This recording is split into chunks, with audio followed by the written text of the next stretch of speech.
Hoje meu convidado é o Márcio Lattufi, técnico da Seleção Brasileira de Natação desde 1984, técnico de natação e maratona aquática da Unisanta. Oi, Márcio. Acabei de falar quem era você. Oi, Tati, tudo bom?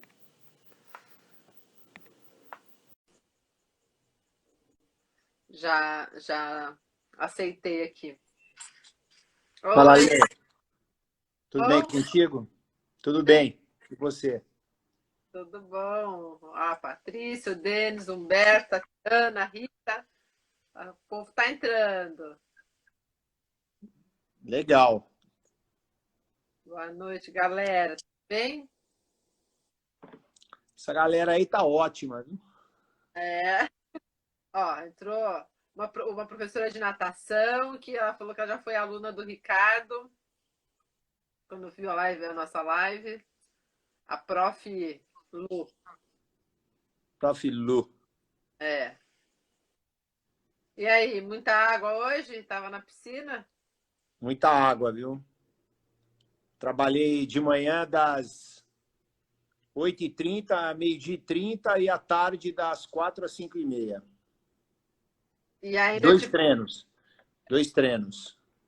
E aí agora te ponho aqui ainda para você falar de treino de novo, né, Márcio? É, mas é gostoso, é gostoso. É, Eu gosto desse papo.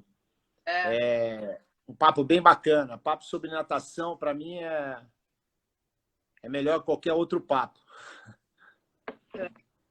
legal. Então, começando, o pessoal vai entrar. Ó, o Rui aí. Oi, Rui. Conversei com ele ontem, foi ótima a O Rui nossa, Mar, o Rui Mar. bacana. Você fez live com ele ontem também? Tá lá no YouTube e no GT. Boa. Ah, tá. Depois eu vou dar uma olhada lá. É. O legal é que eu estava falando com ele, e eu acho que com você vai ser a mesma coisa. Quando eu falo com vocês em separado, a gente acaba conhecendo um pouquinho mais, né? De cada um Com de vocês. certeza. Legal. Com certeza. É outro esquema, aquelas são legais também. Eu vou falar com uma galera do Ultraman, e, mas é muito bacana. Então, pessoal que está entrando, eu sou a Alessandra, idealizadora do Movimento Esporte Conecta, aqui no Segue a Lê. Estou no Face, no YouTube, no Instagram, e venho trazendo aqui vários esportes para a gente ter, vários técnicos e assessorias e atletas para ter um papo comigo, com a gente. Hoje eu estou com o Márcio Lattufi, que desde 84, né, Márcio, é técnico na Seleção Brasileira de Natação. É isso aí. E além de ser técnico de natação, de maratona aquática também, e da Unisanta. Toda aí natação de piscina, né? Com certeza.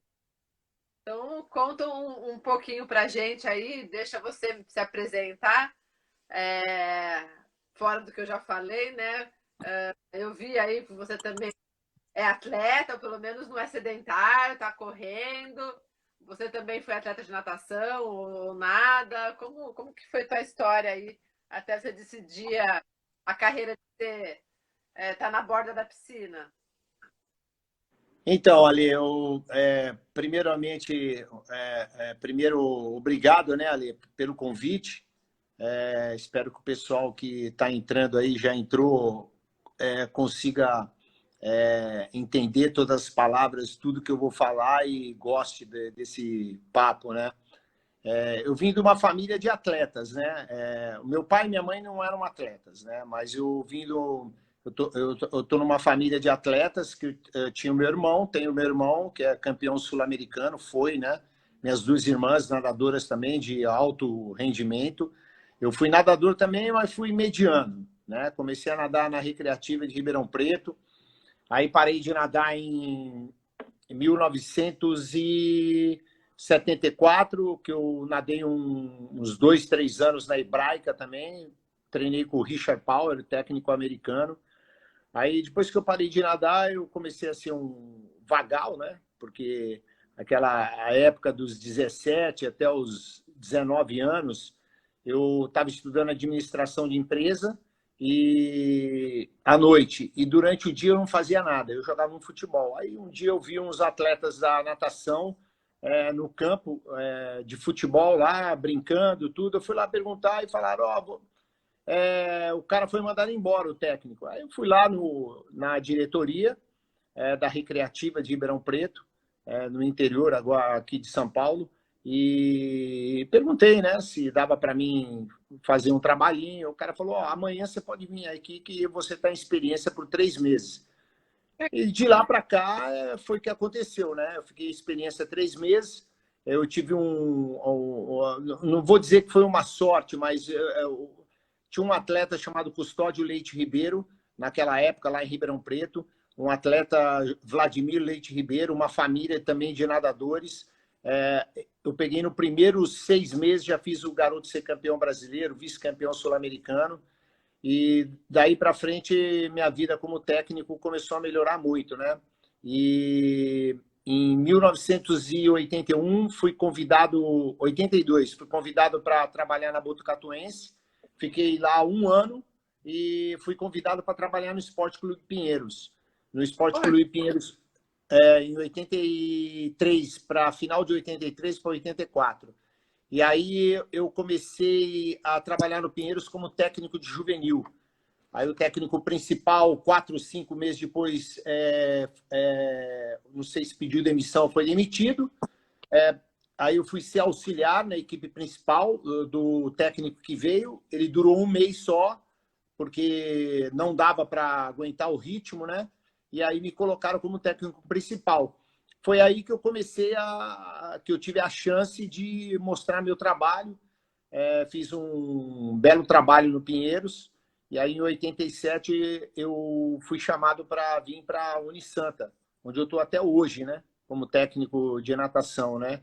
E nesses 33 anos aqui na Unisanta, cada ano foi crescente, né? A melhoria do trabalho, o investimento da universidade, em trazer atletas, em dar apoio para os atletas que já estavam em casa, né? Bolsa de estudos, alimentação, equipe multidisciplinar. A gente conseguiu fazer um ótimo trabalho até hoje, estamos fazendo, né? E tem essa equipe aí que é top 5 da natação brasileira. Que bacana, parabéns, Márcio. Foi carreira meteórica, hein? Foi. Legal. Foi bem crescente, foi rápido, mas foi meio desafiante, né? Porque no primeiro, em 83, quando me chamaram, que eu estava em Botucatu, me chamaram para ser técnico do Pinheiros, era para ser técnico principal. Eu falei, não dá para mim. Né? Eu tinha 27 anos, o Pinheiros era um nome, eu não tinha aquela confiança. Aí me chamaram e falaram, não, vai ser técnico juvenil. Aí, meio ano depois, me ofereceram outra vez, eu falei, pô, a minha chance, né? E, de repente, eu agarrei com os 2 braços, as 2 pernas, pulei em cima do Esporte Clube Pinheiros e fiz um bom trabalho lá para que mostrou para o pessoal aqui de Santos. E depois de 4 anos que eu estava na Unisanta, a Unisanta começou a crescer muito rápido. Investimento bom, né? A diretoria mostrando que a família Teixeira é uma família que ama a natação, ama o esporte, e só podia dar nisso daí, né? Tem uma equipe de uma universidade entre os 5 melhores clubes do país. Legal. E hoje a gente está falando de quantos atletas que estão na... É dividida a equipe principal? Como que funciona? Então, a equipe da Unisanta, ela tem desde o baby até o alto rendimento, né?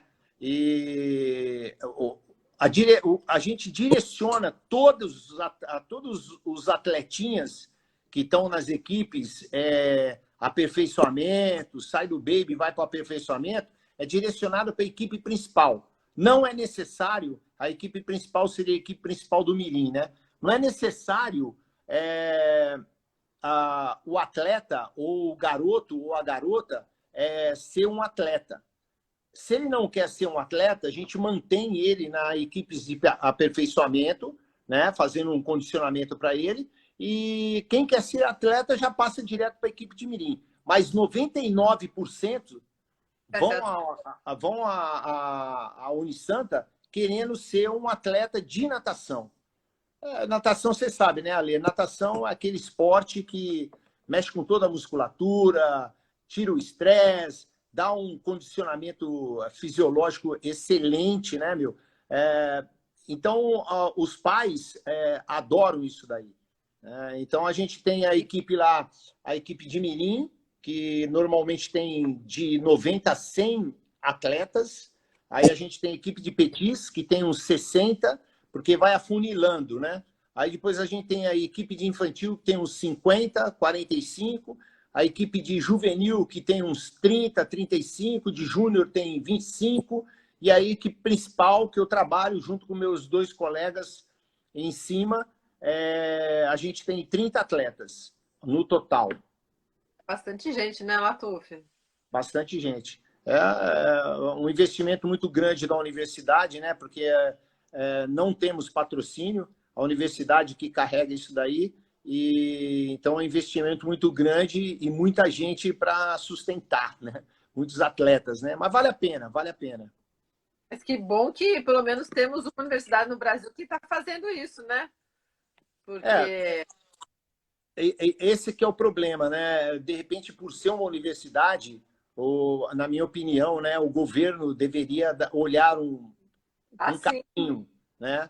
Porque lá na Unisanta, a maioria dos atletas recebem bolsa de estudo, dependendo do desempenho dele, é a porcentagem de bolsa de estudos, né? Então, para você não dar 100% para um garoto que, de repente, não está entre os 8 primeiros do Campeonato Paulista. Aí ele não vai ter objetivo pela frente. Então, a gente faz um escalonamento de bolsas, desde de campeonatos paulista, campeonato brasileiro, campeonato absoluto, campeão sul-americano. A gente faz esse escalonamento para que o atleta vai buscando uma posição melhor e vai buscando uma parte maior na bolsa de estudo, tanto em ajuda de custo também, né, que tem uma ajuda de custo, vários atletas têm essa ajuda de custo para, de repente, suplementação, médico, que, de repente, possa querer alguma coisa a mais, né? Porque lá na Unisanta, Ale, a gente tem uma equipe multidisciplinar, a gente tem a médica fisiologista, a doutora Mitra, a gente tem a nutricionista, temos a psicóloga, temos o massagista e temos a fisioterapia, né? Então, a equipe multidisciplinar quase completa, mas já dá uma ajuda muito grande. com certeza. Diego Uchoa foi atleta da Unisanta já? O Diego Shoa? Quem que é? Quem que é o... Se ele foi, né? Porque a Joicinha, que é uma atleta petis, eu acho, aqui do Rio, ela falou que acho que meu técnico Diego Shoa foi atleta da Unisanta. Ela é do Flamengo, ele foi. O Diego Shoa foi, e foi o... Para te falar a verdade, eu acho que ele foi o meu primeiro finalista de um campeonato mundial de júnior, o Diego Shoa. Foi Viu? o meu primeiro finalista num campeonato mundial de júnior. E até outro dia eu falei, né, nisso daí. O ano passado ele veio aqui fazer umas competições, né, com a equipe dele. Um garoto muito bacana, entendeu? Muito inteligente, nadava muito bem, nadava peito, nadava para 1-2, 1-3, nadava muito bem.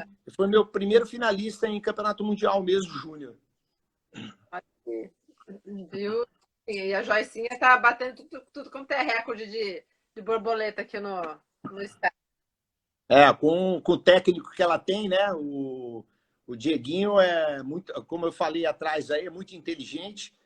Já foi nadador, sabe como trabalhar, né? E Rio de Janeiro sempre teve excelentes atletas, né? É uma fonte de atletas de alto nível, né? Legal. E Marcos, foi para Portugal agora com o pessoal, né, da seleção brasileira, agora na quarentena, para treinar. Por esses 30 que você comentou, que são no funil aí, os que você levou para Portugal, como que foi? Não, então, os 30 da Unisanta, eu tive um só que foi para Portugal, que foi o Vitor Colonese da Maratonas Aquáticas, né?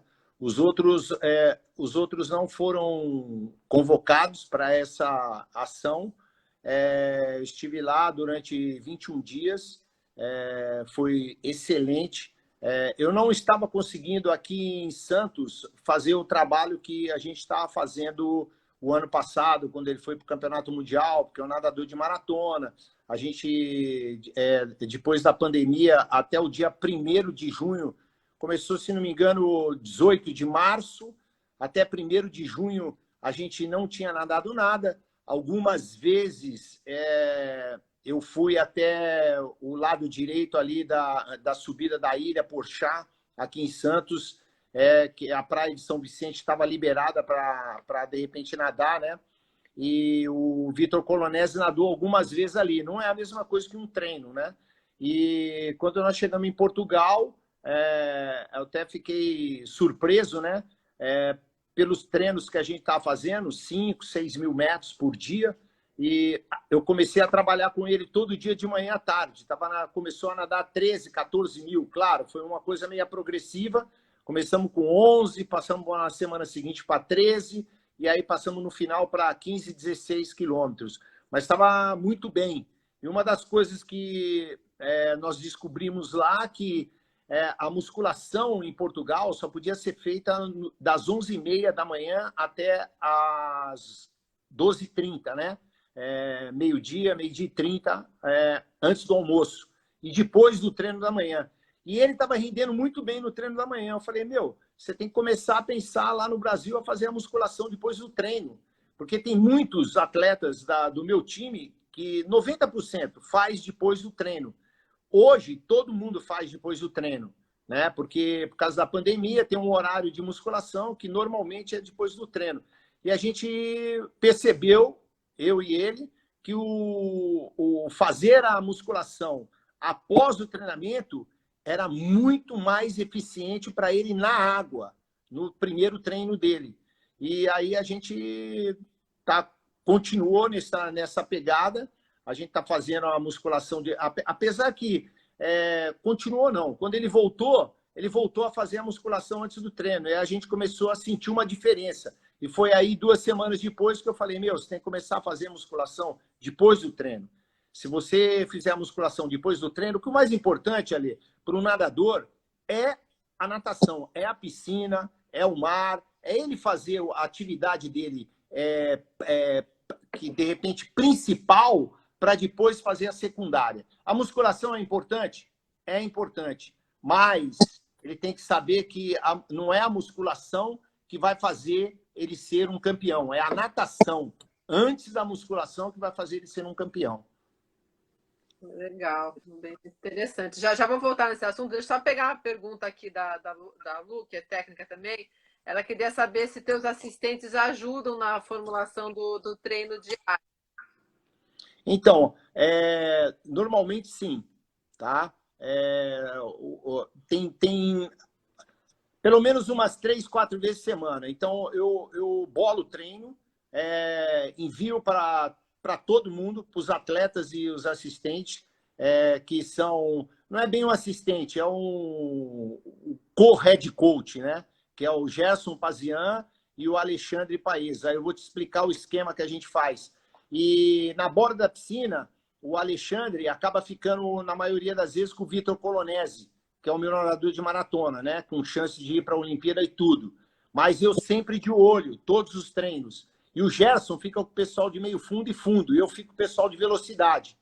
Então, normalmente, quando tem uma série, o Gerson que estipula o tempo para os atletas em relação ao descanso, entendeu? Eu estipulo o ritmo que ele tem que fazer, o Gerson estipula o descanso, e isso sempre deu certo, porque a gente tem feito isso daí há mais de 10 anos, e sempre deu certo, né?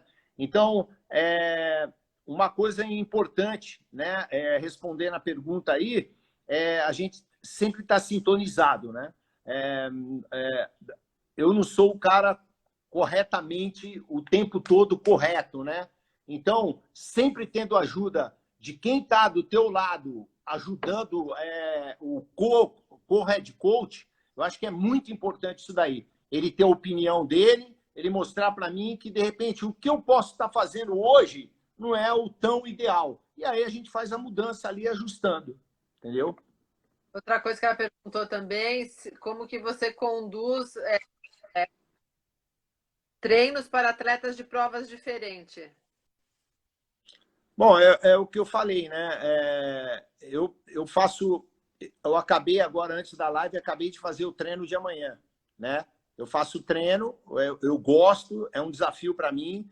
Eu gosto de trabalhar com atletas de maratona aquática, prova de fundo, meio fundo. Eu já tive vários atletas em seleções de todos, velocidade, meio fundo, fundo, maratonas aquáticas. Eu gosto desse desafio, entendeu? E eu acho que o mais importante de tudo é o técnico ter o feeling de conhecer o atleta, entendeu? Isso é o mais importante. Tem atleta meu, eu posso te falar, que nada na velocidade, que seria para 50 e 100 metros, mas que nada muito bem o 200, entendeu? O meu treino não é só de velocidade para 50 e 100, é para 200 também, entendeu? Ah, você pode falar assim, mas ele nunca vai chegar lá. Não, eu tenho um atleta, André Calveiro, ele tem 22 e 22 de 50 livre. Aí ele tem 48 e 7 de 100 livre, ele tem 1,48 e 200. Eu posso estar até errado, mas não tem um atleta que nada essas três provas tão equilibrado igual a ele, entendeu? Ah, mas ele vai ser, para ele ser melhor, para mim é o seguinte, ele tem que nadar os 50, eu penso que um nadador de 100 metros, o André Calveiro, né? E ele tem que ter, para nadar uns 100 metros, para ser um finalista olímpico, vamos dizer assim, né? Ele precisa ter a velocidade do 50 e a resistência do 200, entendeu? Para conseguir manter aquela velocidade e a metragem, né, Com Márcio? certeza. Final de prova, né? Prova, e como que, na nossa conversa, entre outras lives com o Ricardo, com o pessoal também da natação, não sei se você lembra, acho que foi na primeira vez a gente falou que hoje mudou muito também o treinamento da época, eu não sei se foi só da época dele ou a tua já tinha mudado. Que para um nadador de fundo, antes era muita metragem que dava, né? Até mais do que por exemplo, se ia nadar 10, dava volume alto. Hoje não é mais assim, né? Hoje, mas eu não sei se é hoje ou quando você pegou lá já na década de 80, eu não preciso necessariamente nadar tanto volume, eu ficar duplicando o treino, triplicando o treino no dia. Explica um pouquinho disso pra gente. Bom, aquele dia a gente conversou, a gente não se aprofundou tanto, né? Ainda os melhores atletas que estão em maratonas aquáticas, que nadam 10 quilômetros, eles nadam bastante, entendeu? Você pega aí agora em Portugal, a Ana Marcela estava lá, tinha dia que ela estava nadando 16 mil, 17 mil. Na minha opinião, eu acho que tem que nadar, entendeu? Claro, tem uma fase que você tem que nadar mais, tem uma fase que você tem que trabalhar um pouquinho mais de qualidade. Um atleta que, de repente, está numa sequência de competições, você tem que trabalhar um pouquinho mais de qualidade do trabalho do que a quantidade, né? Porque a quantidade faz ele ficar mais lento. Então, para você fazer uma quantidade de 15, 16 mil, você tem que diminuir um pouco a intensidade. Então, para você, de repente, que está no meio de uma competição, semanas em cima de semanas, campeonato, etapa de Copa do Mundo, competições internacionais, com desafio, com premiação, você tem que nadar um pouco menos, 10 mil, 12 mil, e aumentar um pouquinho a qualidade do trabalho para ele ganhar um pouquinho mais de velocidade, né? É isso aí que eu penso. Claro, você tem que ser ponderado, foi o que eu falei, você tem que ser ponderado. Mas o meu treino, eu gosto de trabalhar com uma quantidade boa, entendeu? Eu não sou aquele cara que, para velocidade, eu dou só 2.000, 2.500 metros, eu não dou isso daí. Porque, na minha opinião, como técnico, pelo tudo que já aconteceu comigo, Eu já tive nadador campeão dos Jogos Olímpicos da Juventude, o Matheus Santana, no 100 livre. Ele nadava uma metragem, às vezes, de 10 mil por dia, 5 de manhã, 5 à tarde, mas não era sempre, era 1 ou 2 semanas. Na minha opinião, o atleta de prova de 100 metros, ele tem que ter um condicionamento aeróbico bom, porque no final de prova, para ele conseguir nadar com uma concentração alta de ácido lático, ele tem que ter uma remoção rápida. E essa remoção rápida só vem com condicionamento aeróbico. Se ele não tiver um condicionamento aeróbico, a sensação dele é que subiu o lactato e ele sente aquele travão no final de prova que dói tudo e ele não consegue mais. Quando ele tem um condicionamento aeróbico bom, há os ciclos de Krebs, né, que o pessoal fala aí, aquela remoção rápida do lactato e faz com que o lactato ainda vire energia para que ele continue em alta rotação para chegar e fazer o que ele estava esperando, o seu melhor tempo da vida, ou bater um recorde. Isso que é importante, tá? Por exemplo, então, você acabou falando, né, de um atleta aí não de fundo, né? Um velocista que você vendo que ele tem feito. E não é mesmo do teu atleta da maratona para a Olimpíada? Então, o Vitor Colonese. Qual que é a metragem de treino que você passa para ele?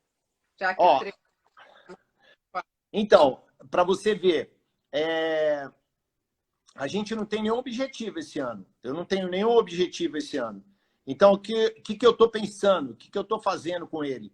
Eu estou movimentando muito o condicionamento aeróbico dele, né? Eu estou trabalhando muito o condicionamento aeróbico dele. Se que aparecer uma competição, como no final do ano, estão falando que vai ter INEMA, se aparecer INEMA, na semana de INEMA, eu dou uma diminuída no trabalho dele e aumento um pouquinho o trabalho de ritmo para ele. Ele está nadando mais ou menos, ele nadou ontem, eu até postei lá, eu cumprimentando ele no story, ele nadou 16 mil metros. Hoje ele nadou em 2 períodos. Ele nadou 8 e ele nadou 9.500 e depois nadou 7.500 ou 6.500. Porque à tarde a gente tem um tempo menor para nadar, né? E hoje ele nadou 14 mil metros. Ele nadou 8 mil de manhã, 6 mil à tarde. E sempre, normalmente, ontem foi segunda-feira, eu fiz uma série com ele de 9 mil metros, a série. Eu dei um aquecimento rápido e coloquei uma série de 9 mil metros. Mas era tudo condicionamento para o A1. O que é o A1? O A1 é o aeróbico básico. Eu acho que a maioria do pessoal aí sabe que nada aí para pulso 140, 150, no máximo. Entendeu? Rodadão. Mas só que é um rodadão assim, né, Ale? Eu não pego e mando ele nadar 3 mil, 4 mil. Eu faço uma série mais picada, entendeu? Para que ele faça um ritmo parecido com o da prova dele lá, mesmo nadando A1, entendeu? E hoje a série já foi uma série mais casca, né? Mas também eu dei 4 vezes para ele. Eu dei 4 de 100 a 2, cada um 30. Aí depois, para ele nadar para 1,6, aliás, 1,5, ele estava nadando para 1,3, 1,4. Aí depois, na sequência, vinha 2 de 200 crawl palmar, cada 2,40. Ele estava nadando ali mas eu pedi para ele nadar para 2,6, ele estava nadando 2,6, 2,7. E aí, no final, dava 4 de 50 forte, cada 45. Aí, o descanso, normalmente, para o nadador de fundo, é um descanso pequeno, não é um descanso grande. Para você conseguir trabalhar o condicionamento aeróbico em alta rotação. Seria a resistência anaeróbica em cima disso daí, né? Os 4 de 50 foi mais para resistência anaeróbica. Ele estava nadando para 29. E aí eu dava 100 metros solto, 200 metros solto, 5 minutos, ele saía para outra série. Ele fez 4 vezes isso daí.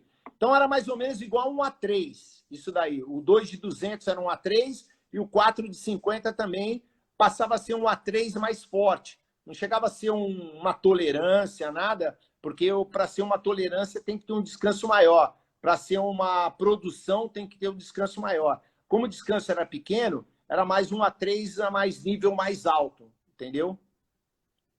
Essa E, série, essa série aí foi mais ou menos em torno de 5.000 metros, a série. e, Forte. e no caso dele, né, que está treinando para nadar em águas abertas, você tem período que você leva ele para treinar em algum lugar ou não? O foco é sempre piscina. Então, para te falar a verdade, como tinha as provas, né? Hoje não está tendo, né? Mas como tinha as provas, pelo menos uma por mês, 2 por mês, a gente usava as provas Sim. como treino em águas abertas mesmo, em mar, né? Agora não está acontecendo essas provas, né? Eu até tinha pensado semana passada em levar ele para nadar aqui no mar, ali no Canal 6, não só ele, como o pessoal todos, porque eu acho que é legal você fazer essa interação, né? Todo mundo, o pessoal gosta de uma brincadeira dessa, mas tem dado muita frente fria seguida aqui, né? Então, para o mar tá flat, tá difícil. O mar sempre tá grande. E com o mar grande, é, é meio perigoso você carregar essa molecada lá, porque você não sabe, vai que some algum lá no meio, e aí é meio perigoso. Então, eu vou esperar um pouquinho mais para novembro, dezembro, que aí vem menos frente fria e com certeza a gente consegue nadar no mar mesmo. Perguntaram aqui, Márcia, não sei se eu vou. Não sei se ele está aí ainda, não entendi direito. Tiago, Tatiana. Foi, acho, quando você explicou do condicionamento. Isso pode acontecer com pessoas que correm e têm um peso corporal maior que alguns atletas? Bom, Tiago, se estiver por aí ainda, refresca para a Gil que momento que ele falou que você pôs a pergunta, porque agora passa tão rápido aqui que não dá para saber. Enfim. Opa, Travou?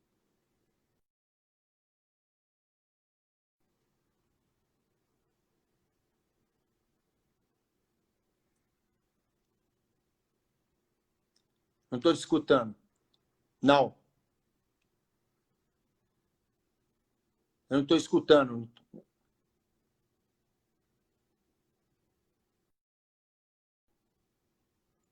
Escutando.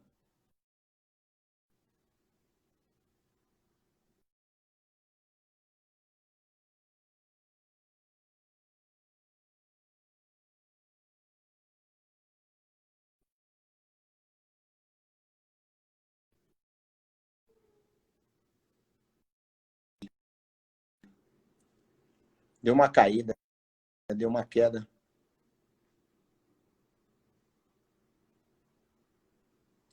Não, tá sem áudio, tá sem áudio.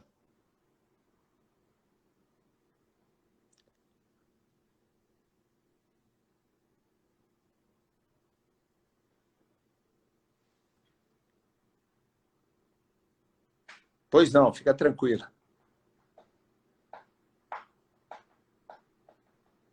Passou forte ali.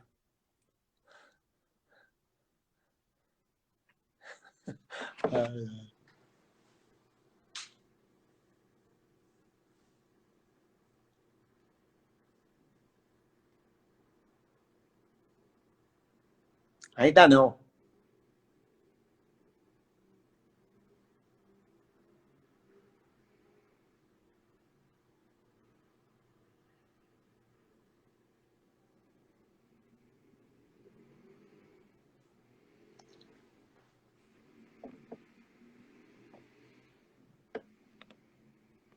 Será que não desligou o microfone?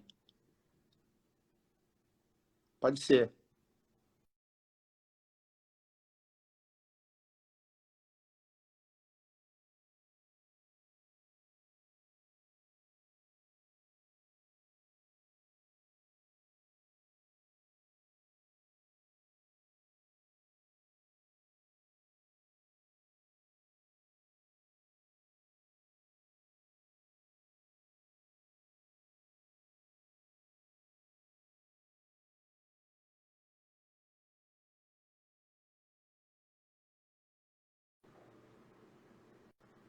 E agora?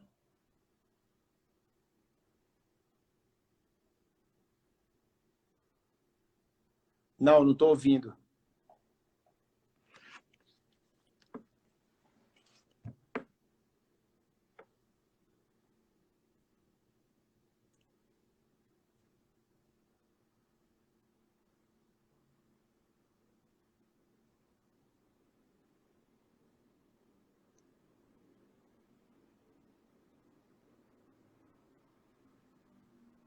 Será que não desligou o som do celular? Do computador?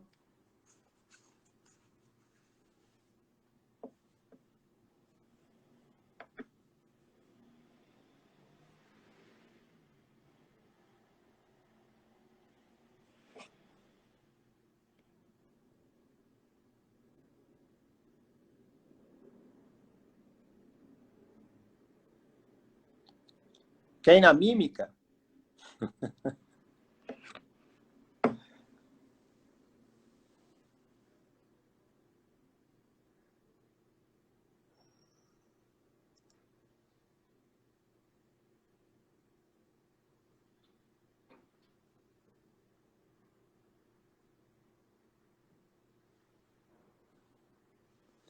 Bom, vou falando para vocês aí sobre treinamento. É isso aí, vou falando. Alguém perguntou alguma coisa de corrida aí, né? E detalhe é o seguinte, quando eu comecei a trabalhar em Ribeirão Preto, eu tinha uma pandemia por ano, porque quando eu comecei a trabalhar lá era 1979, né? E 1979 não tinha piscina aquecida. Esse era o problema. E Ribeirão Preto é uma cidade muito quente, mas ao mesmo tempo é uma cidade que faz frio também. E a gente não tinha piscina durante 4 meses. E eu comprei uma enciclopédia do corredor Emil Zatopek. O Emil Zatopek era um corredor campeão mundial, recordista de 400, 800, se não me engano. E eu comecei a estudar um pouquinho sobre atletismo, né? Como que eu poderia transferir essas coisas da natação para o atletismo? Não é igual, porque de repente você está usando os membros inferiores, e natação você usa muito mais os membros superiores, né? E só que tinha um técnico em Ribeirão Preto muito bom de atletismo, chamava Buru. Aí eu fui lá falar com o tal de Buru, tal. Ele falou, não, vamos fazer um esquema. Aí começamos a fazer um esquema. Aí dava tiro de 800. Fechou aquela, foi, putz, grila. Mas enfim, beleza, vamos embora. Você tá aí, o pessoal já tá voltando. Você falou do treinamento de força, né? Você estava contando. Então, alguém falou assim, vai falando sobre treinamento. Então, o que eu estava falando é o seguinte, quando eu comecei a trabalhar com natação em Ribeirão Preto, tinha uma pandemia por ano, né? Porque a piscina, em Ribeirão Preto, apesar de fazer calor, no inverno faz um inverno não rigoroso, mas a piscina ficava gelada. Então, 4 meses de piscina gelada que os atletas nadavam 1.200, 1.500 metros, que eu não queria judiar deles, de metragem, né? Mas aí eu comecei a falar, eu preciso transferir isso para algum lugar. Então eu transferi isso para a pista de atletismo, que eu comprei uma enciclopédia, eu lembro da cor dela, não existe, não tenho mais ela, do Emil Zatopek, era recordista mundial do 400, 800 raso, 1.500, 10.000, ele era um recordista. E peguei uma ajuda de um técnico que era muito conceituado em Ribeirão Preto, o Buru, de atletismo.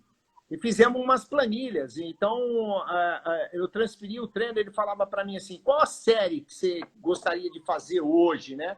Falei, gostaria de fazer, vamos supor, 4 de 3 de 200. Foi que eu dei hoje para o pessoal de meio fundo e médio. 4 de 3 de 200, ritmo firme, só que eu dei com pouco descanso. Ele falou, bom, o 200, quanto que gasta? Gasta 2 minutos e 30, um exemplo, 2 minutos. 2 minutos no atletismo aí para os teus atletas é mais ou menos... eu vou dar outro exemplo, né? 2 minutos são 800 metros. Então, vamos fazer 4 de 3 de 800. O cara correndo em ritmo, com um descanso pequeno. Então, ele fazia 3 tiros de 800 raso, né, com tênis, tudo bem, às vezes corria na grama ou na pista mesmo, que a pista era de pedrinhas, né, nem de tatame, né, era a pizza não, tô com fome. A A pista até eu vou falar. Aí a gente fazia essa transferência, eu achava muito bom. Uma outra coisa que eu fazia também era o tal do circuit training. Então, o que eu fazia? Eu dividia em trabalho de perna, braço e abdômen. Só isso. Eu acho que o abdômen é muito importante na natação, né? O core é muito importante, sustentação do corpo. A pernas é importante também, né? Principalmente na flutuabilidade, final de prova. E o braço nem se fala, né? O braço é o que comanda a natação, né? Então eu fazia muito disso daí. Eu lembro que de sábado eu fazia 2 séries de 30 minutos. Então dava 1 hora, com 5 minutos de descanso de uma série para outra. Eu pegava, eles começavam a correr 2 minutos, aí eu dava 40 segundos de exercício, acabava o exercício, falava o exercício, eles já sabiam qual que era. Aí baixa, exercício, fazia o exercício, aí 20 segundos correndo, suave para recuperar. Aí mais 40 de exercício, 20 suave. Claro, sempre progressivo. Eu começava com 20 segundos, corria 40, e depois mais para frente ia 30, e aí 40, 20. E assim eu conseguia manter o condicionamento igual nós fizemos agora na pandemia. Porque nas 2 primeiras semanas da pandemia, a gente passou para os atletas que a gente achou que fosse demorar pouco, né? Lembro que falou isso na live lá. A gente achou que fosse demorar pouco. E está demorando mais do que a gente imaginava. E então, depois de 2 semanas, eu recebi um telefonema de um amigo meu lá, que tem um time lá, o Clube Medley, lá na Bolívia, dizendo, pô, tem um tal de Zoom aí, dá para você fazer. Aí nós começamos a ensaiar para fazer isso aí. Então, a partir da 3ª semana, a gente começou a fazer segunda, quarta e sexta o trabalho de força e resistência de força no Zoom. Durante 1 hora. E terça, quinta e sábado, a gente falava para eles, corre na sala da tua casa, corre na sacada, se dá para você sair na rua de máscara, sai para correr 30 minutos, para manter o condicionamento aeróbico. Não é igual à natação, mas foi uma coisa que eu falei lá, até foi pro... Quem que era o que estava agora na última live com a gente lá? O Altamiro, o fisiologista, o Altamiro. Altamiro. Então, foi o que eu falei para ele.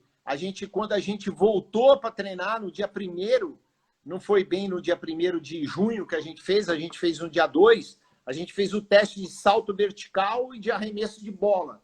O salto vertical e arremesso de bola constatou que os atletas estavam voltando a treinar com a mesma condição, como se eles tivessem ficado parados 2, 3 semanas. Mas no trabalho de força, no trabalho de explosão.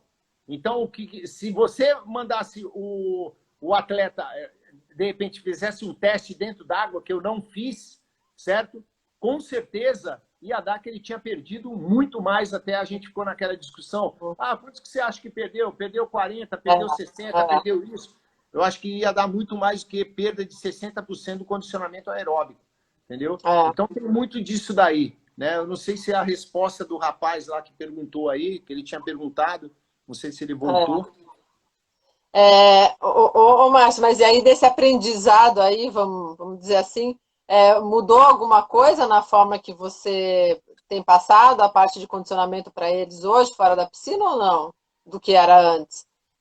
Não mudou muito, não. O que a gente manteve, a semana passada foi o número 62, o trabalho 62 pelo Zoom, né?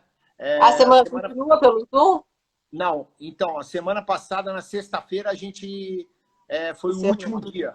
Foi o número 62. Agora nós passamos para cá, porque por estar a pandemia e a piscina da Unisanta tem um tempo de horas para se usar ela, né? Então, eu não posso dar musculação segunda, quarta e sexta, porque eu avanço no horário do pessoal do Mirim, que para a gente é importante também ter. Então, o que eu estou fazendo? Eu estou dando 2 sessões de musculação, terça e quinta, né? Igual eu fazia antes. E na segunda, quarta e sexta, nós voltamos a fazer igual a gente fazia antes também, que é um trabalho mais ou menos de 20 a 30 minutos, muito mais para explosão, potência, do que para qualquer outra coisa. Já no Zoom, a gente estava fazendo um trabalho de resistência de força, e um trabalho de força muito forte. E agora nós passamos por um trabalho de explosão, porque o trabalho de força a gente está fazendo na musculação agora. Entendi. E essa parte da corrida que você explicou aí, que na época, quando estava mais frio, você passa isso para o pessoal e é equivalente. Você aconselha eles correrem ou não? Hoje não encaixa. Num período normal de treinamento, a corrida você acha que não é necessária? Se Estou você está perguntando isso até porque, desculpa te interromper, mas assim, é porque quando eu volto a correr com frequência, né? Agora eu até dei uma desacelerada por causa da pandemia, eu estava treinando para uma prova, enfim, aí eu corro quando eu estou focando na natação. Mas quando eu estou condicionado, pelo menos mantendo a corrida junto com a natação, eu vejo que a natação flui melhor também.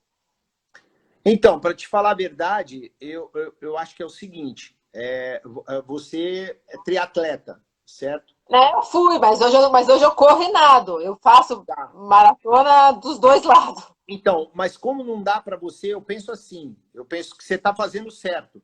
Porque como não dá para você treinar 2 vezes, ou a gente não tem aquele saco para aguentar 2 treinos de natação, a gente corre. A gente corre. Eu acho que isso aí é importante. Se eu não tivesse tempo para trabalhar a natação de manhã e à tarde, eu ia fazer eles correrem. Mas bacana. a gente tem tempo. Tem algumas garotas, né? Tipo a Luana, né? Que é uma garota minha que está precisando perder um pouquinho de peso, está com uns 2 quilos a mais. Ela tem corrido, entendeu? Ela tem nadado de manhã, nadado à tarde, feito a musculação, faz o trabalho de potência e ainda corre. Então, eu acho que isso daí é importante, porque para você perder peso, a corrida é muito boa, entendeu? A corrida é muito boa. E para perder peso na corrida, você não pode correr só 20 minutos levinhos, você tem que correr mais. Você tem que correr 40, 50 minutos em ritmo para fazer o trabalho lipolítico lá, queima de gordura. E também você não pode correr forte, porque se correr forte, você já passa por outro sistema, né, de energia. Né? Então, é bem legal essa parte aí. Tem que dosar tudo isso. É uma coisa meio científica mesmo, né? Não, e é legal isso que você falou da corrida com a natação também, porque é impressionante. A corrida você percebe bem mais fácil, a pessoa emagrece mais fácil. Mas a natação, o meu sentimento, pelo menos, assim, que ela mantém. Você não vai ficar gordo, você não vai mais assim, você não vai emagrecer necessariamente, ela te mantém. A corrida você consegue emagrecer, pelo menos de início. Meu amigo perguntou aqui, 10 quilômetros todo dia, sim ou não? Mas pelo que você respondeu, eu ouso responder aqui que não, porque ele também está treinando para uma prova de 3 quilômetros agora. De natação. Eu acho que é muito. Eu acho que ele tinha que investir um pouquinho mais em nadar do que, de repente, em correr todo dia 10 quilômetros. Né? Eu acho que ele não precisa tirar a corrida. Ele pode correr, mas eu acho que ele teria que investir um pouquinho mais na natação do que na corrida, já que o objetivo dele é a prova dos 3 quilômetros. Né? De repente, nadar 4 quilômetros de manhã, 3 quilômetros à tarde, aí no outro dia você pode nadar 4 quilômetros, correr 6 quilômetros, não precisa correr 10, entendeu? Porque a gente é meio viciado nesse lance de exercício, né? Você corre, né? Eu vi outro dia correndo. Você corre frequente? Então, eu corria bem mais, viu? Agora eu tô correndo menos. Eu ia até te falar isso aí. Às vezes, quando eu corro, eu engordo mais do que quando eu não corro. Porque quando eu corro, Você é o contrário. eu sinto liberdade para comer mais. Entendeu? Entendi. Mas aí são outros 500, né? Isso aí. E eu tive um problema, não, né? Porque eu fiz a ressonância e deu no joelho esquerdo, eu corria bastante, já fiz triatlon, já fiz um monte de coisa, né? Corria muito. Eu já dei treino de triatlon para a Nelma Reisner, que foi quinta colocada na categoria no Ironman. Foi em 1993, eu acho que foi, ou 4. E ela foi 19º no geral. Então, de segunda-feira, eu fazia treino com ela de corrida de 20 quilômetros. Mas era o treino, a gente saía daqui de casa, ia até a praia, e subia o morro, descia o morro, subia, descia, porque o morro é muito assim aqui, e saía lá no centro da cidade, e voltava. Dava mais ou menos em torno de 2h30, quase 3 horas de corrida. Então, eu corri muito. E agora, quando eu estava nos Estados Unidos, em janeiro, eu subi um morro lá, não correndo, eu só subi por subir. Aí a minha esposa falou assim para mim, desce devagar, tal. Aí eu fui descer correndo. No dia seguinte, meu joelho, e até hoje, ele dói, e eu não corro, ele não dói. Eu corro, ele dói. Entendeu? Então, eu Nem diminui parece um que é pouco. técnico, hein, Márcio? É verdade. Aí eu diminuí bastante a corrida. Eu prefiro mais fazer uma bicicleta ergométrica, uma musculação, do que ficar correndo muito, entendeu? Porque o correr também desgasta. Né? Você não Correr ouviu o seu desgasta. técnico, não? A sua Não, técnica não falou que vi. não era para descer correndo. Aí, Não ó, vi, não viu? vi. Pagando a língua agora. E nadar, você tem nadado alguma coisa ou não? Para sua diversão ou enjoou de piscina? Você vê tanta água e tanta gente, mas para você mesmo, você mantém alguma frequência de natação? Então, eu estava nadando, eu dei uma parada, mas até essa semana passada eu pensei em voltar, quando acaba o treino, por causa da Dá pandemia, uma não tem ninguém na soltada? piscina. E eu acabo caindo nadando uns 800, 1.000 metros. Eu não nado muito também, não, porque eu não tenho muito Dá saco para para ficar soltar. nadando. Porque igual hoje eu fiquei na borda da piscina 4 horas, né? Então, 4 horas na borda da piscina, depois você ainda ficar lá dentro nadando, não dá, não. Falar embora da piscina, puxa uma coisa Ó, que é interessante. Ana Marcela Ah, entrou aí, ó. Ana Marcela. boa noite, Ana Marcela. Falar embora da piscina, você comentou com a gente, né, naquela live também, que eu acho que é legal pontuar aqui, a interação entre atleta e técnico, né? Que só de olhar para a cara do cidadão você já consegue saber como que você tem, se ele está treinando direitinho, se ele deu, fez o treino com a velocidade que você pediu para ele fazer, Se ele gostou ou não. se é para dar esporro ou não, se é pedir para puxar. Fala um pouquinho dessa interação para a gente. Isso daí é uma coisa bem legal, né? De repente, quando você recebe um atleta, às vezes o trabalho fica com maior dificuldade, porque você não conhece bem ele, né? Mas eu acho que bastam 1 a 2 meses para você saber quando o atleta está feliz ou não, quando ele gostou do ritmo ou não. Eu recebi umas meninas do Pinheiros, nesse começo de ano, né?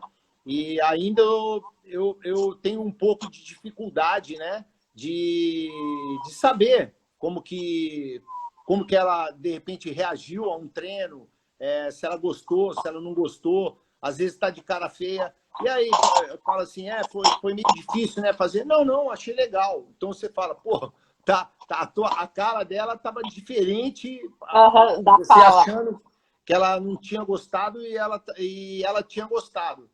E uma outra dificuldade também é quando o atleta vem das categorias de júnior e para passar para a principal, e você pega o atleta de começo. Por isso que eu tenho o Gerson, que é o técnico de júnior, junto comigo na borda, na equipe principal, porque ele conhece. Igual hoje, ó, vou te contar uma história hoje. Eu dei uma série hoje, eu já falei aí, 4 de 3 de 200. O descanso era no máximo 20 segundos o atleta ter. Aí, e era com pé de pato e palmar, né, a série. Então, teve nadador de crawl que fez cara 2,15, aí estava nadando para 1,58, 1,59. E aí tem uma menina, ela veio do júnior, é a Bibi, né? E ela nada golfinho. E agora ela já fez o melhor tempo da vida, 2,18 de 200 borboleta. A menina é júnior. Ela fez 2,18 agora numa somada de tempo que a gente fez, no placar eletrônico. E aí eu cheguei para o Gerson, que ela estava treinando com o Gerson, falei, Gerson, essa menina aí aguenta os 4 de 3 de 200 de borboleta, hein? Ah, será? Será que não? Eu falei, não, aguenta. Vamos botar ela para fazer. A menina fez 4 de 3 de 200, cada 2,40, levando média de 2,20. Com um pé de pato, sem palmar. Com um pé de pato, sem palmar. Então, foi um resultado excelente. Aí até eu ia falar para você, como que você poderia perguntar para mim? Eu vou fazer uma pergunta sua para mim. Tá? Aí você poderia perguntar assim, como que você estipula o tempo para o atleta nadar, né, durante a série? Tem um segredinho, entendeu? Você tem aquela tabela, já ouviu falar da tabela do T30? Tem uma tabela de T30, depois eu mando para você entender direitinho. Mas tem uma tabela, quem de repente conhece aí sabe. Tem uma tabela do T30 que é o seguinte, o que é o T30? O T30 é o nadador nadar 30 minutos eu fui cobaia de um professor aqui que ele me chamou e eu nadei, eu fiz esse teste. Mas continue, explica aí. Aí o cara nadar 30 minutos o mais rápido possível. Aí você pega a metragem dele, o que ele deu, você coloca naquela tabela, você vai saber o ritmo dele dia 1, o ritmo dele dia 2, o ritmo dele dia 3 e o ritmo dele de tolerância. Né? O descanso e tudo mais, até os 500 metros a tabela que eu tenho aqui. E depois você faz uma progressão para saber o 800. E tem um técnico americano, ele chama James Gibson. Ele me deu uma dica que você pega na tabela, você olha para o teu atleta, e isso também exige um feeling danado. E é muito difícil errar. Você olha para o atleta e fala, bom, ele vai nadar palmar e pé de pato. Como que você vai saber que ele nadaria um tiro de 200 hoje? Né? Então, eu faço uma progressão disso daí. Um exemplo, essa garota, a Bibi, ela tinha nadado para 2,18, com roupa e tudo. Eu falei, não, essa menina com palmar e pé de pato, ela consegue nadar para 2,10. Aí você pega o 2,10 dela, divide por 2, dá 1,5. Aí você coloca mais 10 segundos. Então vai para 1,15 na tabela. Aí, pô, eu quero um trabalho de A3. Bom, então 10 segundos é que você pode colocar de 7 a 10. 10 segundos é um trabalho mais para a hora que você vai rodar. 1 a 2 é 9 ou 8. 7 segundos acima do 1,5, que seria 1,12, é para mais ou menos o A3. Aí eu vou lá na tabela 1,12, vou lá no 200 A3 dela e vejo. E o dela estava para rodar entre 2,21 e 2,24. Ela conseguiu nadar mais rápido do que eu tinha colocado. Porque normalmente palmar e pé de pato é muito difícil para você estipular isso aí. Então eu coloco o tempo e falo, ou é igual isso aqui ou mais forte. Se você conseguir mais forte, vai embora. Então, esses detalhes aí é o que é importante, né? De repente, para um técnico, conseguir ter na mão a equipe e saber, né? Do teu atleta, né? O atleta pode ou não pode, né? Saber puxar o atleta. E a maioria dos técnicos, não estou falando só eu, não, a maioria dos técnicos sabe quando o atleta chegou bem naquele dia, só dele nadar ao começo. Eu sou um técnico que, de repente, eu ver o atleta nadando, eu já sei se ele está bem ou não naquele dia, mas isso não é uma peculiaridade minha, é de todos os técnicos, a maioria deles tem isso daí. A maioria dos técnicos que estão trabalhando com atletas há mais de 2, 3 anos, com certeza ele conhece muito bem o seu atleta. Com certeza ele conhece muito bem. É muito difícil Você chegar e falar, não, aquele cara não conhece atleta, depois de 3 anos trabalhando junto, é É, muito difícil, entendeu? é. O Gerson falou aqui, ó, que você tinha comentado, ela nadou na média de 2,19 a 2,21. É o que É você isso, falou. É. não Agora, deixou depois que mentir. você falou, depois que você falou, eu lembrei. Eu fiz esse. Tem um professor aqui que é meu amigo e ele nada também, e ele dá aula numa pós, e ele fez esse teste, ele queria voluntário, eu fui nadar com ele para ele poder calcular e na aula explicar justamente o que você acabou de explicar para os alunos dele. Depois você falou que eu lembrei. Então, mas Eu fiz o. é muito É, duro isso daí, né? Eu acho que eu não sei ainda se tem alguém que faz isso daí. A Maressa, eu acho que isso daí é válido para atletas de infantil, para você colocar o atleta, fazer um teste com eles também, eu acho que é bem bacana. Fazia pelo menos uma vez por ano, que era a técnica de infantil e juvenil. Mas eu não tenho o costume de fazer esse T30, fiz poucas vezes na minha vida, porque eu, como atleta, eu não ia gostar de fazer isso daí, mas tem atleta que eu acho que até eu toparia fazer. Tipo, quem está aí dentro, Ana Marcela Cunha, eu acho que gostaria de fazer isso aí. Eu acho que o Vitor Colonese também gostaria. Esses atletas de maratonas aquáticas, eles topam tudo, entendeu? Tudo que é difícil, eles topam.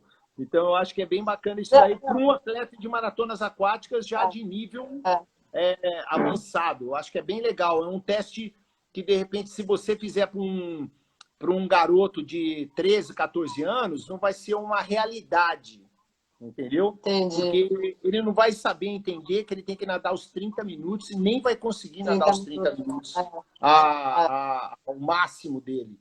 Mas um é, atleta do naipe dos atletas de seleção brasileira, com certeza ele vai conseguir nadar os 30 minutos no ritmo mais forte possível. E até é, uma boa dica isso daí para mim fazer e fazer um teste, né? legal. Não, e eu digo nem, aí eu digo por mim, que não sou nada de alto rendimento, mas assim, qual é a minha opção? Ele falou, ó, você pode fazer o de 400 metros ou ficar 30 minutos nadando. Eu falei, prefiro ficar 30 minutos nadando do que fazer o de 400 metros, porque para mim eu iria fazer mais força no 400 do que ficar rodando 30 É, minutos. com É, certeza. então tem aquilo também. E passou uma pergunta aqui sobre pé de pato. Eu, Alessandra, particularmente, não sou nada fã de pé de pato e eu fiz natação a minha vida inteira em piscina lá em Curitiba, antes de mudar para o Rio, enfim. É, eu não cresci, eu aprendi a nadar na escola que eu estava lá, né, na Escola Maior, enfim, uma das maiores lá do Paraná. Eu aprendi a nadar com lá de criança e saí de lá já fazia maratona. Maratona não, né? Eu nadava em mar também, mas eu nunca usei tanto pé de pato como eu vejo aqui no Rio, seja o pessoal gostando de usar pé de pato no mar, ou na escola que eu me matriculei aqui no Rio na época que eu cheguei aqui para nadar. Assim, eu não gosto de pé de pato. Aí eu perguntei até pro meu técnico, que ele não pede pra gente nadar, mas assim, seria importante eu comprar para usar? Porque eu ponho e ele já me corta tudo o pé. Então eu sou meio avessa para pé de pato. Mas qual é a real vantagem para. Me convença eu ter que comprar um pé de pato, Márcio? Não, Para então, regra nadadora normal para participar das provas, né? bom, antes de eu te convencer, eu vou falar, tem atletas meus que, de repente, não gostam de usar o pé de pato, mas eu vou te falar, 97% gostam, 3% não gostam, porque não faz o movimento correto. Igual hoje, eu estava lá com o Gerson na piscina à tarde lá, ele até está rindo aí, falando que amanhã vai ter 30 para a galera. Aí tinha uma menina que nada muito bem, está convocada para a seleção brasileira lá, que vai fazer um camping de maratonas aquáticas, nada muito bem, provas. E ela estava batendo a perna, que ele já tinha falado para ela, eu fui lá e falei outra vez, o pé de pato fora d'água. Então, isso daí já não te ajuda. O pé de pato você tem que trabalhar ele dentro d'água, né? Você não pode tirar o pé fora d'água, porque se tirando o pé fora d'água, você não vai ter propulsão, né? Então, tem muita gente que não gosta, mas eu gosto de usar o pé de pato porque ele dá um trabalho de consumo de oxigênio muito grande, entendeu? E dá e coloca o atleta numa posição de nado muito boa e ajuda muito no psicológico também.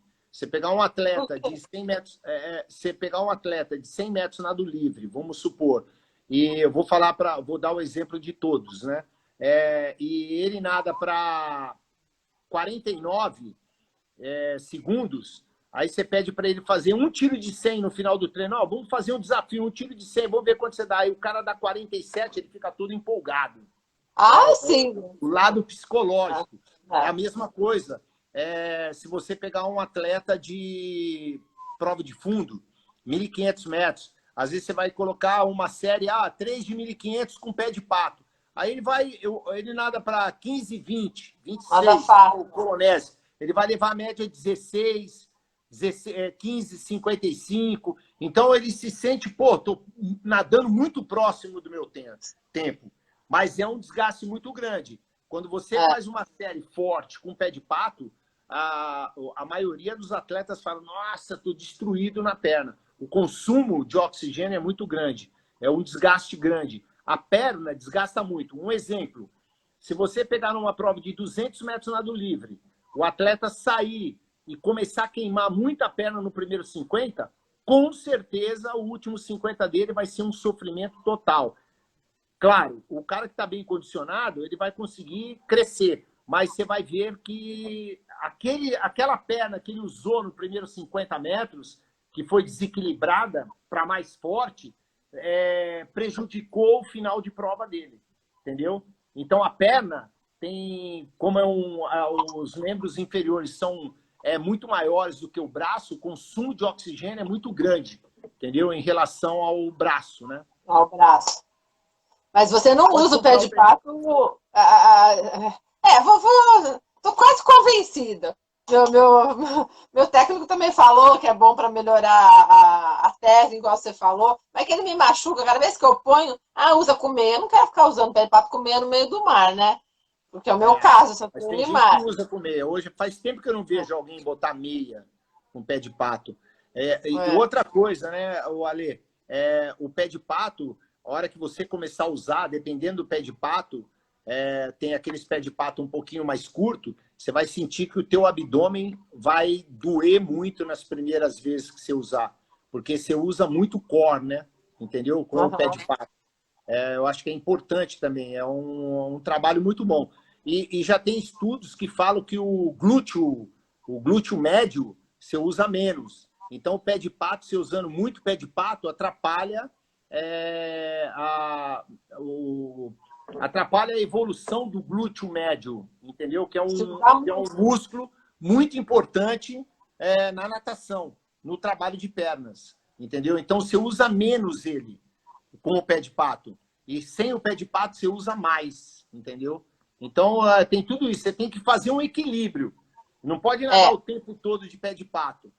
Chegou no ponto que eu queria fazer, porque o meu amigo Ítalo, que está aqui, ó, já me pegou no pé de pato aprovado. Ponto e vírgula, calma aí, Ítalo, porque ele escreveu mais para cima, porque ele faz o treino todo, né? 3,5, 4 quilômetros, que a gente está nadando no mar, tudo de pé de pato. Faz os treinos longos de 9 quilômetros, tudo de pé de pato. Então peraí que você vai falar só com a tua voz para ele se convencer e não me encher o saco, que amanhã vai contra ele. Mas assim, você mesmo para os teus atletas, você não põe o treino todo, né? São alguns treinos, algumas séries com algumas partes. Tem treinos mais ou menos na base de 20% a 30%, dependendo do dia, né? Hoje à tarde, um exemplo, hoje à tarde meu treino para meio fundo em medley, eu tinha 1 hora só para trabalhar.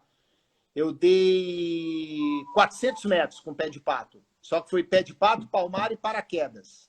Entendeu? Então, eu dei 400 metros com pé de pato. E também tem muito do objetivo que você quer para isso aí, né? Se você quer que eles nadem por um ritmo rápido, com descanso pequeno, né? O pé de pato, eu indico o pé de pato.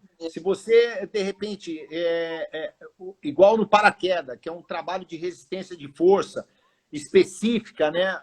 Eu não uso tanto pé de pato, não. Uma vez ou outra. Hoje à tarde eu usei, porque era 8h50, final de treino, já tinha feito a série. Então eu usei o pé de pato, o palmar e o paraquedas, entendeu? Mas eu usei 400 metros.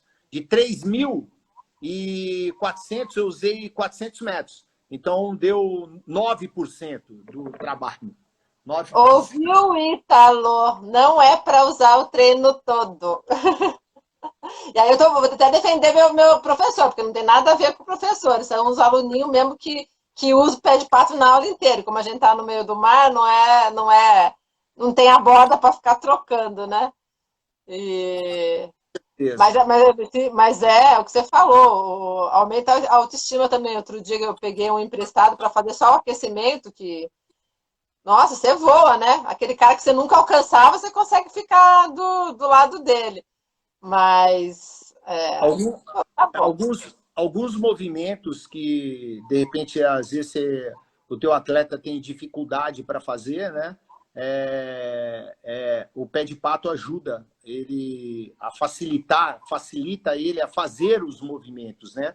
A técnica boa, o alongar, entendeu? Isso daí, porque tem muito atleta que nada meio picado. Se você coloca o pé de pato e pedir para ele alongar bastante, eu gosto de dar série de pé de pato contando braçadas, entendeu? Não nadando forte, mas contando braçadas. Uma outra coisa, eu não dou, pouquíssimas vezes, já pedem para mim, principalmente as mulheres, posso fazer pé de pato, perna de peito com pé de pato normal? Não, porque não dá para fazer primeiro. Então, você vai nadando peito, trabalhando golfinhada. Então, é muito gostoso. Eu acho que isso daí, principalmente quem vai fazer algum filme de sereia, etc e tal, acho que é bacana. Mas para você ganhar condição, só se for uma variação do treinamento, entendeu? Só se for uma variação do treinamento. Eu gosto de dar o pé de pato de peito para o atleta de peito fazer pernas de peito, nadar peito, pé de pato de peito. Bastante. Que é muito diferente, né? Eu vi que você comentou. Redondinho. Esse daí é bom. Eu gosto desse pé de pato aí. É um pé de pato que ajuda bastante. Eu gosto de fazer um trabalhinho aí que às vezes eu sempre posto. Tocar a mão na parede e trabalhar a perna de peito 10 segundos em toda a velocidade para trabalhar potência na pernada, mesmo vertical. Eu costumo trabalhar, apesar que a minha piscina não tem uma profundidade boa, mas dá para se fazer o vertical, mesmo com o pé de pato de peito. Não dá para fazer com o pé de pato normal, mas eu gosto de fazer isso daí, sim. Aí, ó, teu ex-atleta entrou aí, ó, o Diego Show. A gente já falou de você, viu, Diego? A gente já te elogiou bastante, pode elogiar de novo. Falamos mal dele. Não. Falei para ele, falei para a Lê, ô Dieguinho, que outro dia você me cobrou falando, pô, quem foi o seu primeiro atleta a pegar uma final no Mundial Júnior?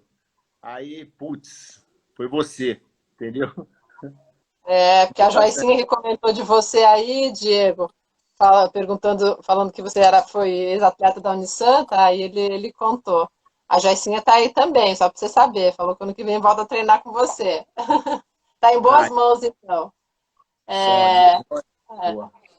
Ó, o tempo passa, a gente já abriu na segunda live já, porque travou, já estamos com 1h20 aqui, Márcio. Você como passa rápido, hein?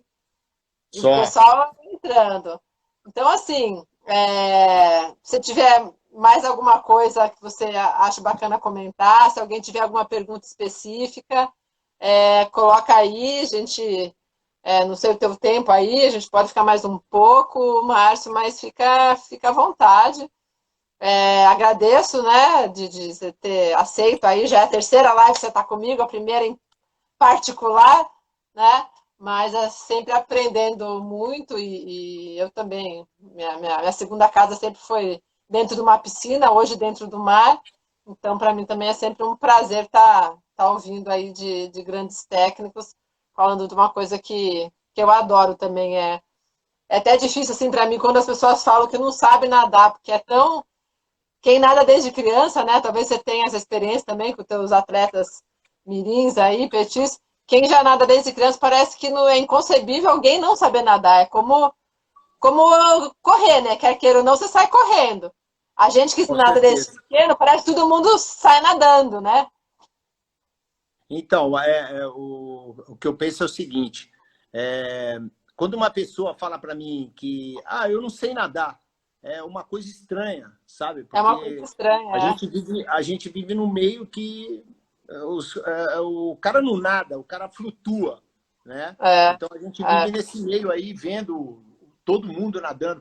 Então é muito difícil quando a pessoa fala, pô, eu não sei nadar. Pô, mas como que você não sabe nadar? É só é você cair na estranho, água né? e mexendo o braço e a perna. É, Entendeu? Uma é, coisa que para a gente é muito fácil, mas é. eu lembro de um detalhe, quando eu morava, eu acho que era Ribeirão Preto ainda, eu fui para uma praia em Tamambuca, e no canto de Tamambuca, do lado direito, fica tipo não é bem um rio, fica uma lagoinha assim, e do outro lado tinha um camping. E eram 7 horas da manhã, a gente estava numa casa, veio eu e meu irmão andando, sentamos, só que nós sentamos de costa para a praia e olhando para a lagoinha. Aí Ah, veio um casal atravessando, andando. Só que chegava um certo ponto, não dava pé. ah, E a mulher parou, não, mas não vai dar pé. O cara, não, dá pé sim, dá pé. Aí o cara, a hora que ele sentiu que não dava mais pé, ele começou a se debater e ele não sabia nadar. Aí, pô, eu olhei pro meu irmão assim, né? pularam Eu os tinha, acho dois. que 16 anos, 17 anos, meu irmão era 2 anos mais velho do que eu. Eu olhei pro meu irmão, aí a minha senha aí, que é aquele detalhe, né? Quando você vai salvar uma pessoa, você tem que saber salvar. Porque se É, não souber salvar, vai você e ele pro fundo. é, Meu irmão me é. segurou assim e falou: deixa ele que ele vai se virar. Aí o cara conseguiu sair, porque meu irmão me segurou, falou: deixa que ele vai se virar. Aí o cara começou a ir para trás, que ele começou a empurrar e deu o pé para ele. E naquele Entendi. momento ali, eu fiquei assim, eu falei, pô, ele olhou para mim e falou, se for lá, você ia morrer afogado junto com o cara. Eu falei, não, eu sei É, nadar, você ia morrer é, afogado. E é. aí que vem aqui o caso, que o ano passado, em dezembro, eu fui para Santa Cruz de la Serra. Segunda vez que eu já fui fazer uma... como que eu posso dizer? Eu dou uma assistência para o Clube Medley lá, que é o melhor clube da Bolívia. E Tá. o cara me levou num local que eu tenho as fotos, não dá para mostrar foto aqui agora, mas ele falou, vou te levar num lugar que você não vai acreditar. Aí, pô, nós entramos de carro, o cara falou, olha ali, ó. Eu olhei um lago gigantesco, azul. Aí o cara falou, Marcião, isso é uma piscina. É uma piscina de água tratada com cloro e tudo mais. Tem 2 daquela na Bolívia. É igual aquele hotel que tem, eu acho que é no Chile, que tem um hotel gigantesco. E ali, a gente foi lá porque tinha uma garotada, tinha 30, que eu ia fazer uma brincadeira de maratonas aquáticas, ensinar a alimentar, fazer eles pegar esteira, tudo. E a gente estava lá e antes deles caírem na água veio a mulher que coordena. Todo mundo sabe nadar? Eu falei, não, todo mundo sabe nadar? Acho que sim, né? Aí o que estava comigo, o dono do clube, não, todo mundo sabe nadar, são nadadores, triatleta, maratonista e etc e tal. Ela falou assim, não, porque no dia da inauguração, um cara pegou um caiaque, no meio tinha 2,5 metros de profundidade, no meio. É igual uma praia, né? E ele Aham. falou, o cara pegou um caiaque, saiu remando e o caiaque virou no E aí, meio. e o E o cara não cara sabia começou a nadar. morrer afogado. Aí o outro cara que sabia nadar foi lá, morreu os 2. A mulher falou, morreu os 2 Puta. caras.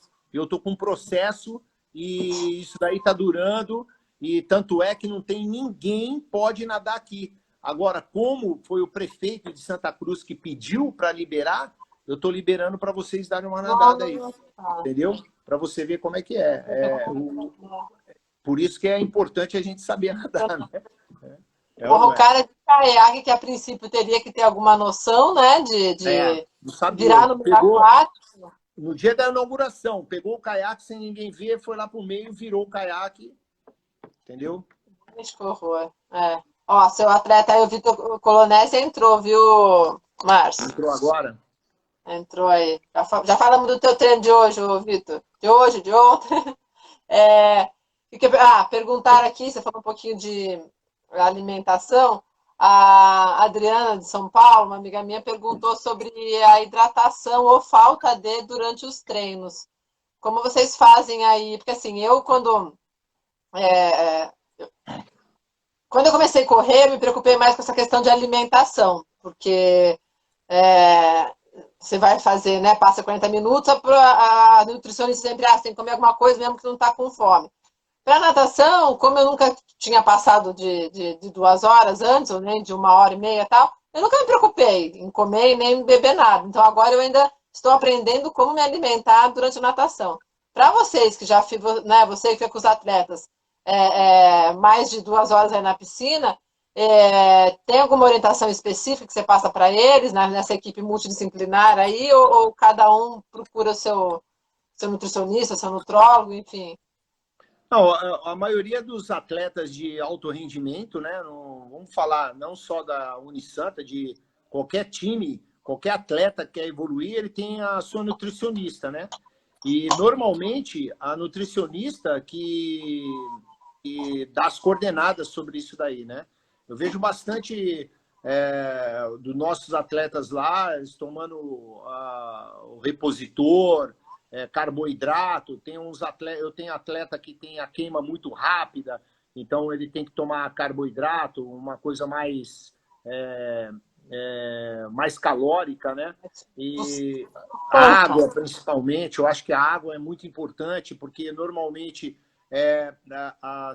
os atletas não têm a noção de quanto que ele perde de água treinando natação.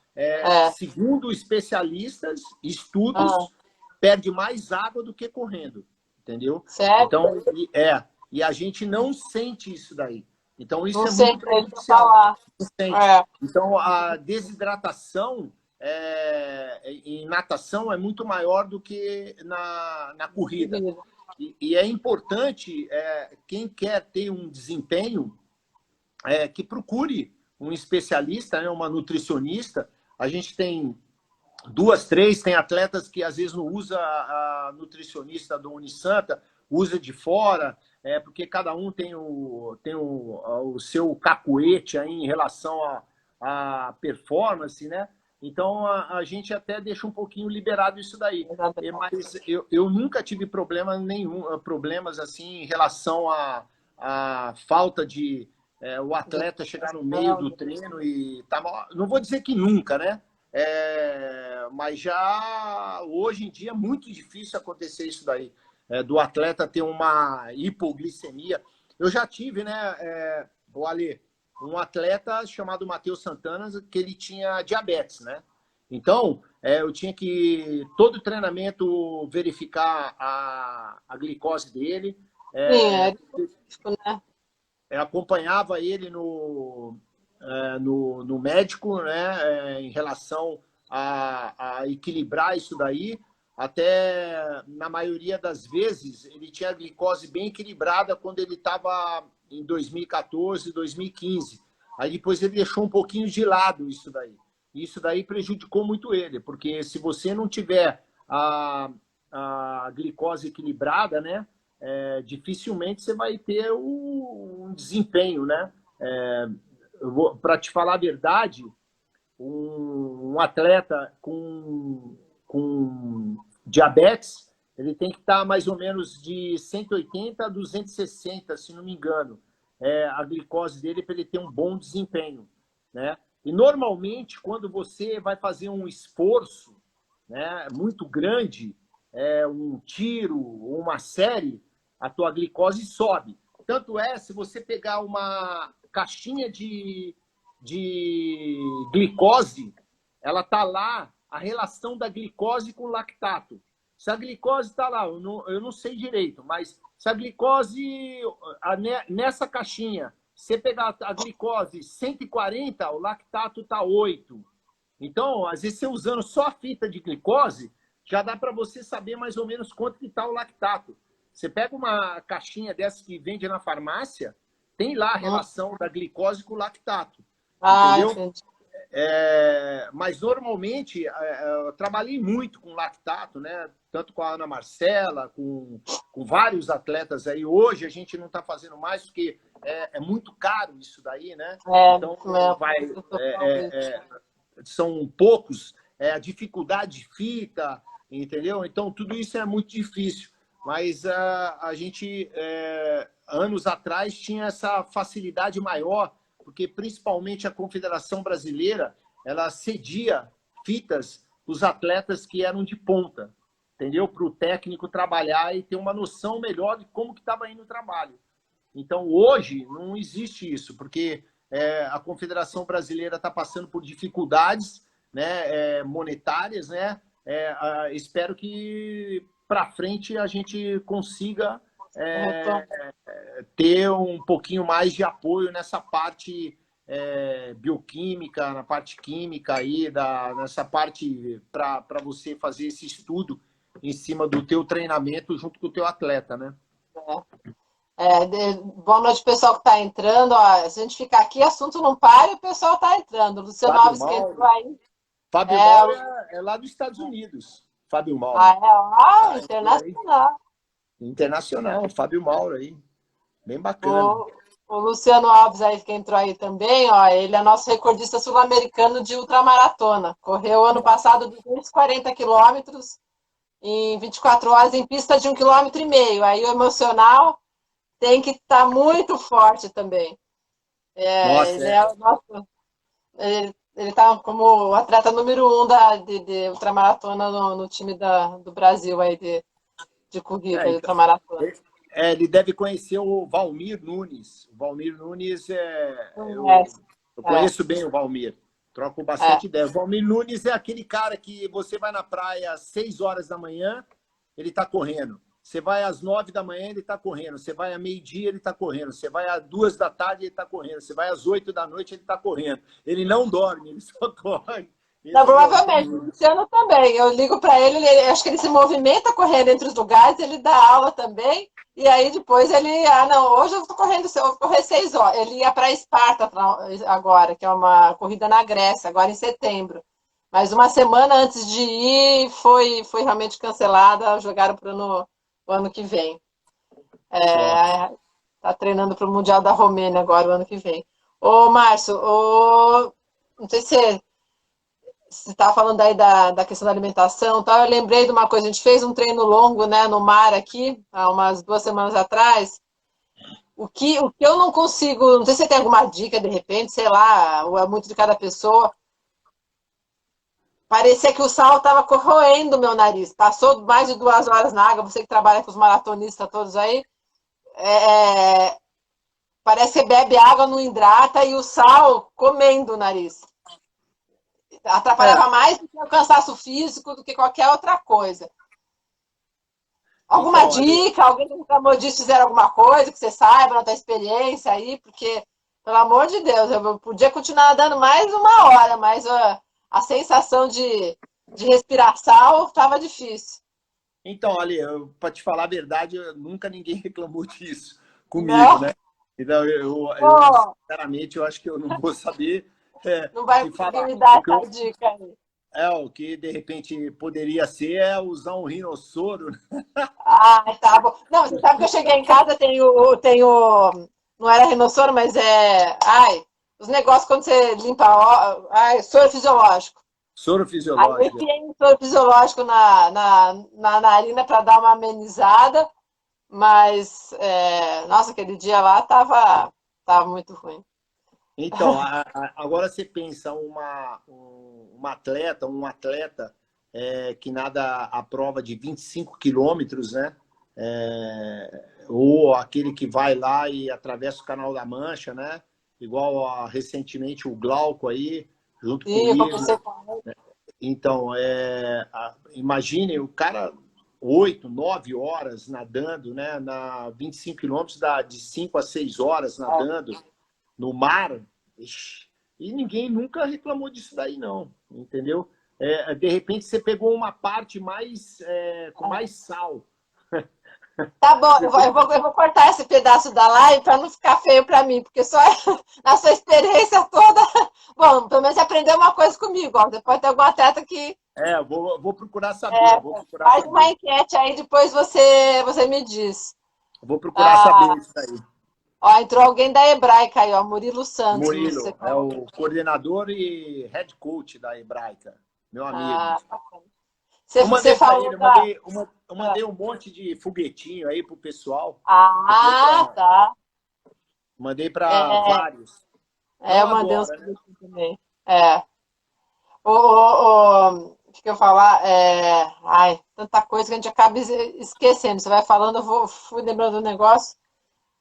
O Ai, pessoal, olha, pro ah, pessoal, enquanto você vai lembrando aí, tá. só para o pessoal entender, né? A alimentação durante a prova de maratonas aquáticas, né?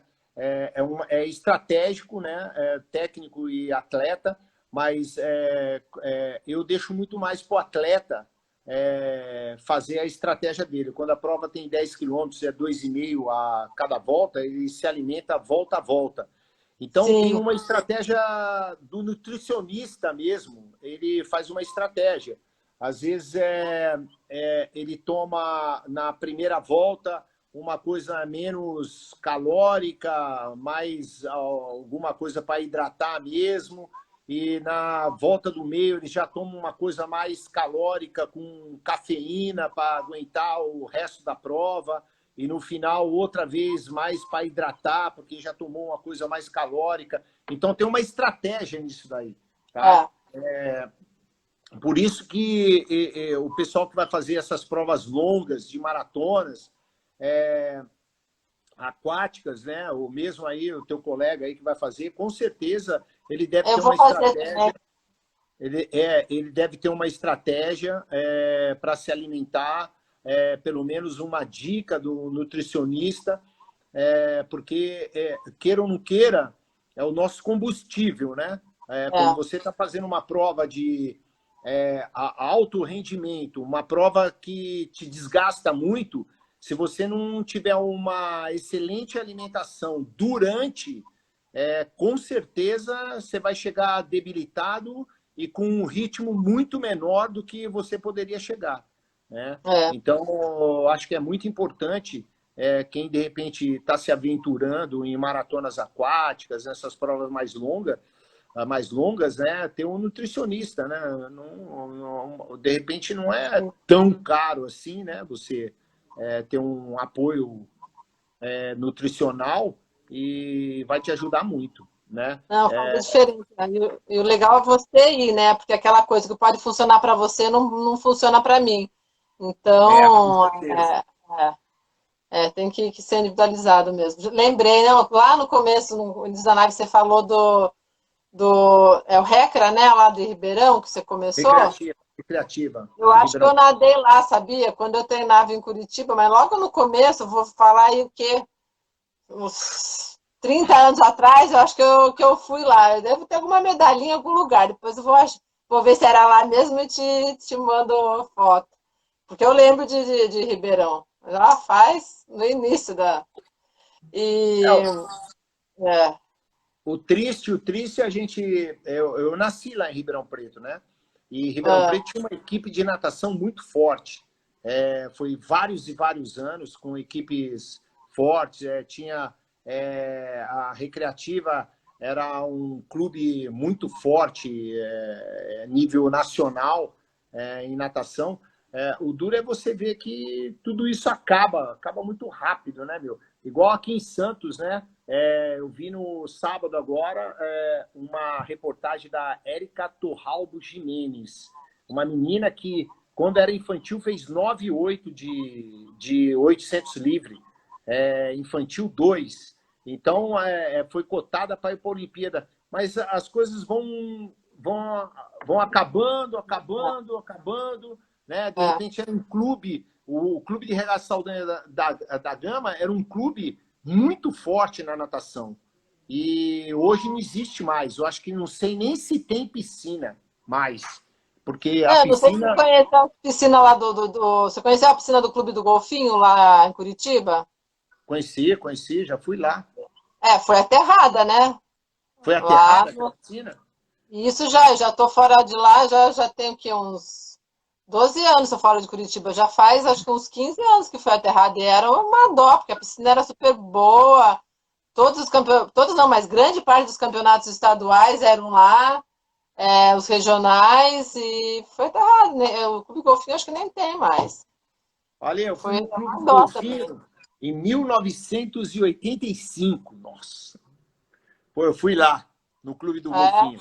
Aí nós fomos nadar um campeonato brasileiro. Eu era técnico do Pinheiros. Fomos nadar um campeonato brasileiro júnior. O Pinheiros foi campeão, tudo. E eu lembro direitinho dessa história. Eu conto essa história para o pessoal. Tava um frio tremendo, um frio. Era campeonato de inverno. E nesse campeonato aí,